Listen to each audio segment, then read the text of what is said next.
네, 마태복음 5장 6절 한 절 말씀인데 우리 같이 한 목소리로 읽겠습니다. 5장 6절입니다. 의에 줄이고 목마른 자는 복이 있나니 그들이 배부를 것이며. 한 번 더 읽습니다. 의에 줄이고 목마른 자는 복이 있나니 그들이 배부를 것이며. 아멘. 오늘 이 말씀 가운데 하나님의 은혜가 넘치기를 기도합니다. 오늘 말씀은요, 의에 줄이고 목마른 자는 복이 있나니 그들이 배부를 것이다 라는 말씀입니다. 줄이고 그리고 목마른 것, 먹는 것을 좋아하는 현대인들에게는 굉장히 불편한 단어입니다. 저도 역시 먹는 거 굉장히 좋아합니다. 지난번에 치료를 좀 받고 나서 식욕이 많이 떨어져 가지고 굉장히 좀 마음이 좀 불편해요. 그래서 근데 여전히 이제 먹는 것을 좀 애써 보려고 노력을 하고 있는데, 여러분들 어떠세요? 먹는 거 행복하잖아요. 먹는 거, 마시는 거 행복하고 즐거운 일입니다. 얼마나 좋으냐면 요즘 TV 프로그램에서도 그런 먹는 것과 관련된 프로그램들이 굉장히 많이 나올 지경입니다. 음식 경연을 하는 프로그램들도 있고요. 간단하게 집에서 맛있게 음식을 만들어 먹을 수 있는 그런 것들을 알려주는 프로그램들도 굉장히 많이 나와 있어요. 먹는 것에 대한 관심이 지대하게 높아졌다라는 것을 반증하는 거지요. 근데 오늘 우리가 읽은 성경에는 그 먹는 것과 마시는 것에 대한 말씀이 기록이 되어 있습니다. 배고프고 목마르다라는 말인데요. 성경 말씀 우리가 어제 그제 계속해서 말씀을 나누었던 것처럼 성경에 나와 있는 한글에 먹고 마시는 거, 줄이고 배고프다라는 것과 헬라 원어로 나와 있는 것이 조금씩 의미가 다르다라는 것을 계속해서 우리가 봤어요. 오늘도 마찬가지입니다. 줄인다라는 말을 먼저 우리가 봐야 돼요. 의에 줄인다. 나 좀 배고픈데 나 좀 뭐 먹을 거 없나? 단순하게 이런 것을 말하는 게 아닙니다. 헬라 원어로 페이나오라는 말을 쓰는데요. 굶어 죽기 일보 직전을 말해요. 굶어 죽기. 그냥 단순하게 나 지금 배고프니까 좀 뭐 좀 먹고 싶어, 그런 이야기를 말하는 것이 아니라 정말로 배가 고파서 굶어 죽기 얼마 남지 않은 그런 상태를 지금 줄인다라고 말을 하고 있는 거고요. 목이 마르다라는 말은 또 어떨까요? 비슷하겠지요. 다푸사오라는 말을 쓰는데 지금 이거 물 마시지 않으면 죽는 거예요. 그러니까 여기서 줄인다, 목이 마른다라는 말은요, 지금 뭔가 먹거나 마시지 않으면 죽기 직전의 상태를 말하는 겁니다. 그럼 무엇을 먹어야 되느냐? 무엇을 마셔야 되느냐? 성경 말씀에 뭐라고 나와 있지요? 6절 제일 처음에 의에 줄이고 의에 목마른 자입니다. 의에 목마른 자, 의에 줄인 자는 이게 없으면 금방 죽는다라는 것을 말해요. 의로운 거죠. 지금 쉽게 이해하자면 정의죠, 정의. 이 의로움이 없다라고 하는 것은 지금 금방 배고파서 죽을 수도 있는 거고 목이 마를 수 있다라고 하는 겁니다. 근데 이 정의라고 하는 것이 굉장히 어려운 개념이잖아요. 2009년도쯤에 세계적으로 선풍적인 책을 한 권 낸 분이 계세요. 미국에 있는 하버드 대학교의 마이클 샌델 교수라고 하는 정의란 무엇인가라는 책이 전 세계를 한번 강타한 적이 있어요. 그만큼 사회가 정의롭지 않기 때문에 이 책이 선풍적으로 인기를 끌었거든요. 우리나라에도 2010년에 번역이 되어서 한국에도 많은 사람들이 읽었는데 그 책을 봤는데 굉장히 어려워요. 근데 요약하면 이 내용입니다. 정의롭게 산다라는 것이 굉장히 어렵다라는 것이 그 책이에요. 그 책을 읽어보면 정의가 무엇인가를 말해주는 것이 아니라 정의롭게 산다라는 것, 의롭게 산다라는 것이 그만큼 어렵다라는 것이 결론입니다. 여러분들이 생각하는 의롭다라는 것은 무엇을 말할까요? 아마 많은 분들이 그렇게 생각할 겁니다. 거짓말하지 않는 것, 착하게 사는 것, 좋은 것은 나누고 베풀고 부정한 것과 타협하지 않는 것, 뭐 그런 거 우리가 생각합니다. 그게 정의라고 생각합니다. 그럼 오늘은 이 말씀을 통해서 정의를 알아가야 되는데요. 뒤집어야 돼요. 세상적인 정의로운 개념은 그런 것일 수 있지만 성경에서 말하는 정의롭다, 성경에서 말하는 의롭다는 어떤 것을 말하느냐면 하나님 그 자체를 말합니다. 의롭다, 하나님 그 자체예요. 그렇게 이해하면요, 우리는 굉장히 이 의롭다라는 것을 쉽게 이해할 수 있어요. 간단하게 볼까요? 의에 줄인다. 이게 뭘 말할까요? 하나님을 줄여해라. 하나님을 고파해라. 의에 목마르다. 하나님에 대해서 목말라 해라라는 것을 말하는 겁니다. 그게 성경에서 말하는 의롭다라는 것을 말해요. 하나님에 대해서 배가 고파요. 하나님을 향한 갈증으로 정말 죽을 것 같은 사람을 말하는 거죠. 그렇게 하나님을 향해서 주려하는 사람, 하나님을 향해서 목말라 하는 사람에게는 무엇이 있다? 복이 있다라는 것을 말합니다. 우리는 인생의 기쁨과 복을 어디 있다라고 생각을 하느냐면 무언가 소유하면 기쁨과 행복이 있다라고 생각을 합니다. 맞아요. 맞습니다. 무언가 얻고 가져야 된다라고 생각을 해요. 내가 원하는 차를 샀습니다. 기쁘죠. 행복하죠. 그토록 원했던 집을 샀습니다. 기쁘죠. 즐겁죠. 내가 원하는 어떤 가방을 얻게 되었다거나 갖고 싶었던 옷을 정말 갖게 되었거나 원하는 곳에 대학을 갔거나 취업을 하게 됐습니다. 다 행복하죠. 즐거워하죠. 또는 내가 기도하고 원하는 대로 일들이 술술 풀리면 만족이라고 생각하고 기뻐하고 즐거워합니다. 근데 기억해야 될 것, 그 모든 것들은 무엇이 있냐? 유효기간이 있다라고 하는 거예요. 모든 것이 영원한 만족을 줄 수가 없어요. 성경에도 보면은요, 자신의 만족과 자신의 기쁨을 찾기 위해서 무언가 얻기 위해서 몸부림을 쳤던 인물들에 대한 이야기가 많이 나와 있습니다. 요한복음 3장에는요, 니고데모라는 사람이 등장을 해요. 유대인, 바리새인, 높은 유대인의 관리. 성경은 그렇게 기록하고 있습니다. 근데 그 사람, 다 가진 것 같은 사람이 한밤중에 예수님을 찾아옵니다. 바리새인으로 열심히 종교생활 했지만 엄격하게 모든 것을 지켰지만 자기 안에 만족이 없는 거예요. 자기 안에 기쁨이 없는 거예요. 그래서 예수님을 찾아옵니다. 재산도 있고 사회적인 존경도 있고 근데 자기 자신을 채울 수가 없어요. 예수님을 찾아왔습니다. 사마리아 여인이 있지요. 사마리아 여인은 어떤 여인입니까? 행복한 가정을 꾸리면 다 만족할 것이라고 생각을 했습니다. 좋은 남자 만나면은요, 자기 인생에 만족과 기쁨이 있을 것이라고 생각을 했어요. 근데 번번이 결혼 생활 실패합니다. 5번의 결혼 모두 실패하지요. 지금 만나고 있는 그 남자도 자기 남편이 아니라고 예수님께서 꼬집어 주십니다. 사람을 만나면, 남자를 만나면 행복할 것이라고 생각했지만 여전히 목마르고 여전히 주려하고 있는 여인입니다. 삭개오라고 이름을 불렸던 세리는 어떻습니까? 세상 사람들이 그를 무시하고 멸시합니다. 열심히 살았어요. 돈이 있으면 괜찮겠지. 돈이 있으면 만족할 수 있겠지. 돈이 있으면 나를 함부로 못하겠지. 돈이 많아졌습니다. 부자가 됐어요. 근데 여전히 사람들은 그를 무시합니다. 여전히 그 인생에 채워지지 않은 목마름이 있습니다. 예수님이 오셨다라는 이야기를 듣고 예수님을 보러 갑니다. 인생에 채워지지 않는 목마름, 결국 예수님 앞에 나아가니까 해결이 되더라는 거예요. 우리 인생도 마찬가지예요. 겉으로 보기에는 괜찮아 보여요. 내 안에 채워지지 않는 것들로 인해서 불안하고 염려하고 흔들리는 모습 보일 때가 얼마나 많습니까? 세상은 그것을 채우는 여러 가지 방법들에 대해서 말을 하고 있는데 우리가 기억해야 될 것, 우리 인생의 참 만족과 기쁨, 그 어떤 것도 우리를 채워줄 수 없다라고 하는 것이에요. 성경은 만족과 기쁨을 그러면 우리는 채울 수 없습니까? 아니요. 채울 수 있다라는 내용들도 굉장히 많이 나옵니다. 다윗이 했던 간증이 있어요. 시편 34편 9절과 10절 말씀. 여러분들 옆에다가 메모해 두시면 좋을 것 같아요. 시편 34편 9절과 10절 제가 읽어드립니다. 너희 성도들아 여호와를 경외하라. 그를 경외하는 자에게는 부족함이 없도다. 하나님을 경외하면 부족함이 없도다. 이어서 이렇게 말합니다. 젊은 사자는 궁핍하여 줄일지라도 젊은 사자는 궁핍해서 줄일지라도 여호와를 찾는 자는 모든 것에 부족함이 없으리로다. 다윗이 이 노래를 언제 했을까? 사울에게 쫓기다가 목숨을 부지하기 위해서 블레셋이란 나라로 가서 자기 목숨을 부지하려고 침을 질질 흘려가면서 미친 척 했을 때에 지었던 시입니다. 비참해요. 부끄럽죠. 힘들죠.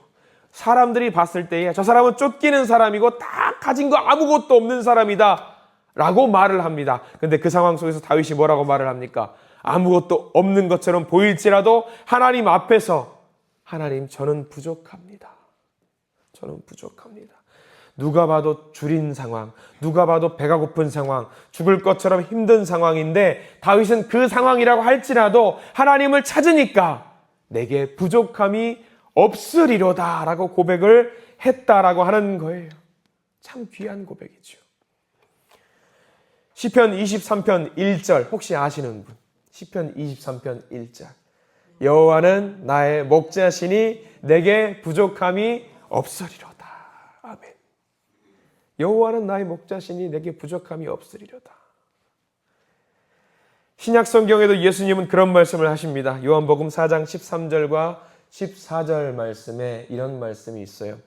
예수께서 대답하여 이르시되 이 물을 마시는 자마다 다시 목 마르려니와 14절 내가 주는 물을 마시는 자는 영원히 목마르지 아니하리니 내가 주는 물은 그 속에서 영생하도록 솟아나는 샘물이 되리라. 이런 말씀이 있어요. 우리가 목마르면은요, 물 마시면은요, 목마를 때 물 마시면은 당장은 해갈이 됩니다. 시간 지나면 목마르죠. 세상적으로는 순간적으로는 그렇게 해결할 수 있어요. 해결할 수 있습니다. 근데 근본적인 해결이 되지 못해요. 근데 오늘 예수님이 뭐라고 말씀하시죠? 예수님을 믿는 사람은요, 물을 주시는 것에서 끝나는 것이 아니라 그 사람 안에 뭘 주신다는 거예요. 생수의 근원을 아예 그냥 박아버리신다는 거죠. 생수의 근원을 박아버려요. 우리가 어디 가서 우물 찾는 게 아니에요. 정수기 넣고 물 떠다 먹는 거 아니에요. 그냥 그 우물을요, 정수기를요, 가슴 안에 심어버린다는 거예요. 그러니까 우리 가슴 속에서 생수가 솟아나니까 절대로 목마르지 아니한다라는 거죠. 귀한 말씀이에요. 요한복음 6장 35절에 이런 말씀도 있어요. 예수께서 이르시되 나는 생명의 떡이니 내게 오는 자는 결코 줄이지 아니할 것이요 나를 믿는 자는 영원히 목마르지 아니하리라. 요한복음 6장 35절 말씀이에요. 주님께 나아가는 자, 주님께 피하는 자, 주님을 믿는 자 영원한 생수와 생명의 떡을 먹게 된다라는 이야기입니다. 탕자의 비유 이야기를 우리 계속 번번이 이야기하고 있어요. 탕자의 비유. 둘째 아들이 아버지에게 유산 주세요. 집을 떠납니다. 아버지의 품을 벗어나면 잘 살 수 있을 것이라고 생각을 하지요. 줄이지 않고 목마르지 않을 것이라고 둘째 아들은 생각을 했습니다. 아버지의 간섭과 잔소리 없으니까 잘 살 수 있을 거야. 그렇게 생각을 했을 겁니다. 근데 그게 됩니까? 안 되잖아요. 탕자는 어떻게 돼요? 아버지를 떠난 인생. 그래서 얻은 것이 무엇인가? 얻은 것이 무엇인가? 아버지를 떠나서 얻은 것이 무엇인가? 누가복음 15장 14절에 이런 말씀이 짧게 나와 있어요. 아버지를 떠나고 나니까 비로소 궁핍해진지라. 아버지를 떠나니까. 하나님을 떠나서 잘 살 수 있을 것이라고 생각을 했죠. 마지막은 뭐예요? 비로소 궁핍해진지라. 비로소 줄이게 된지라. 비로소 목마르게 된지라. 왜? 하나님을 떠나니까. 탕자가 결국 어떻게 합니까? 줄이고 목마르니까 결국 어떻게 돼요? 줄이고 목마르니까 아버지를 찾게 되지 않습니까? 여기서 우리가 기억해야 될 것. 우리가 목마르고 줄일 때 이것을 극복하는 유일한 방법이 있다면 무엇인가? 우리 하나님 아버지께 돌아오면은 줄이지 않을 수 있고 목마르지 않을 수 있다라는 사실입니다. 우리가 무엇을 갈망해야 될까? 하나님이요. 세상적으로 줄이지 않게, 세상적으로 목마르지 않게 무언가 찾는 것이 아니라 하나님을 간절히 원해야 한다라는 것입니다. 세상적으로 아까 우리가 의롭다라는 이야기했죠. 정의 이야기했죠. 이 정의로운 사람, 예수님이 살던 시에 가장 정의로운 사람이 누구였겠습니까? 바리새인들이었어요. 바리새인들. 그들은 정말 세상 사람들 누가 봐도 정의로운 사람이었어요. 근데 그들 마음속에는 늘 뭐가 있었냐? 여전히 줄였어요.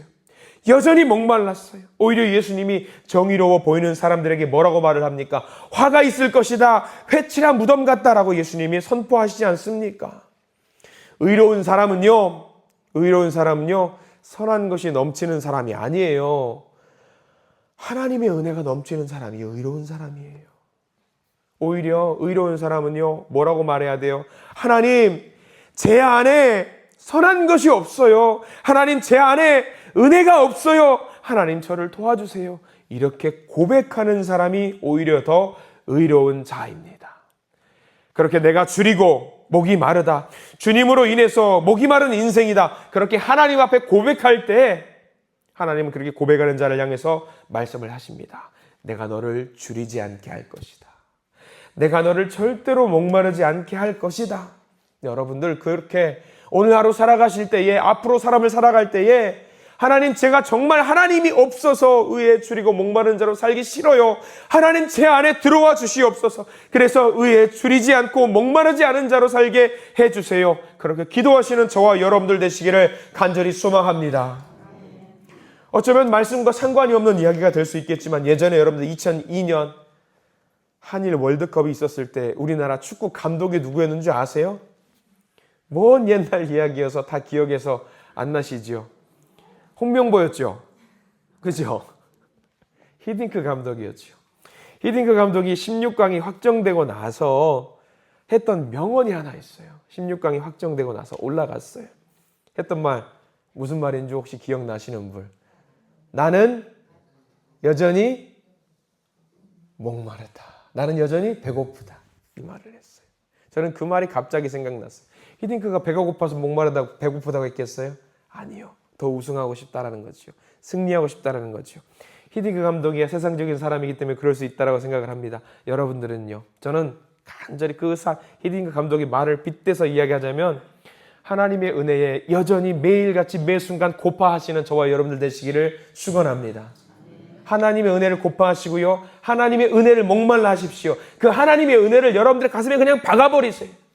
박아버리세요. 한참 선풍적으로 유명했던 영화가 있어요. 어벤져스, 아이언맨 영화 아시죠? 지나가서 다 보셔서 아실 거예요. 그 아이언맨 영화 그 주인공의 가슴에 뭐가 심어져 있는 줄 아세요? 연료가 있어요. 계속 무한 동력이라고 하는 그 공급되는 연료가 있어요. 근데 그 아이언맨이 그게 없으면 어떻게 되는 줄 아세요? 죽어요. 그 가슴에 그게 없으면 죽어요. 우리 믿는 사람은요 똑같아요. 그 가슴 속에 뭐가 필요하냐면 하나님의 은혜가 필요합니다. 그 은혜가 그 가슴에 없으면요 우리는 고파 죽고요 목말라 죽게 되는 사람들입니다. 오늘 5절 말씀이, 오늘 6절 말씀이 그거예요. 의에 줄이고 목마른 자는 복이 있나니 그들이 배부를 것이며, 오히려 줄이고 목마르면은요 배불러서 살 수 있대요. 여기서 말하는 것은 생명의 양식이죠. 하나님의 은혜죠. 우리는요 매일매일 새롭게 주시는 하나님의 영의 양식과 영의 생수를 통해서 살아가는 사람들, 하나님의 은혜를 통해서 살아가는 사람들입니다. 나는 많은 은혜를 그동안 받았습니다. 내 신앙생활이 이만큼 많이 있고 많은 은혜를 받았기 때문에 배부릅니다. 배고프지 않습니다. 아니요, 그 은혜는 제껴두시고 앞으로 주실 은혜를 하나님께 간절히 원하시기 바랍니다. 하나님의 은혜는 매일매일 새롭게 갱신돼야 됩니다. 매 순간 갱신돼야 됩니다. 여전히 배고파야 되고요. 여전히 줄여야 됩니다. 그 마음으로 하나님 앞에 나아가십시오. 그러면 여전히 하나님은 새로운 양식과 새로운 물, 생수로 우리를 배부르시고 우리를 해갈시켜 주실 줄 믿습니다. 오늘 이 말씀을 의지하면서 믿음의 성도들, 하나님 간절히 저를 하나님 원합니다. 매일 새로운 은혜 주시고 매일 새로운 생수를 주시옵소서. 이렇게 기도하시면서 하나님께 나아가는 가운데 우리를 배부르게 만들어주시는 하나님의 놀라운 은혜를 경험하시는 저와 여러분들 되시기를 간절히 축원합니다.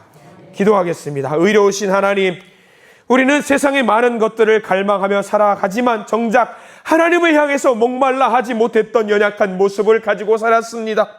오늘 말씀처럼 세상의 성공보다 하나님의 뜻을 더 사모하게 하시고 눈에 보이는 만족보다 주님의 의로움을 먼저 구하는 삶을 살게 해 주시옵소서. 주님의 의를 사모하는 우리의 갈망을 헛되게 하지 않으신다고 약속하셨사오니 주님의 때에 우리의 영혼을 채우시고 참된 만족과 기쁨을 경험하게 해 주시옵소서. 우리의 가정마다 교회마다 삶의 자리마다 하나님의 의로움이 흐르게 하시고 우리를 통해 세상의 속에서 빛과 소금의 삶을 살게 해 주시옵소서.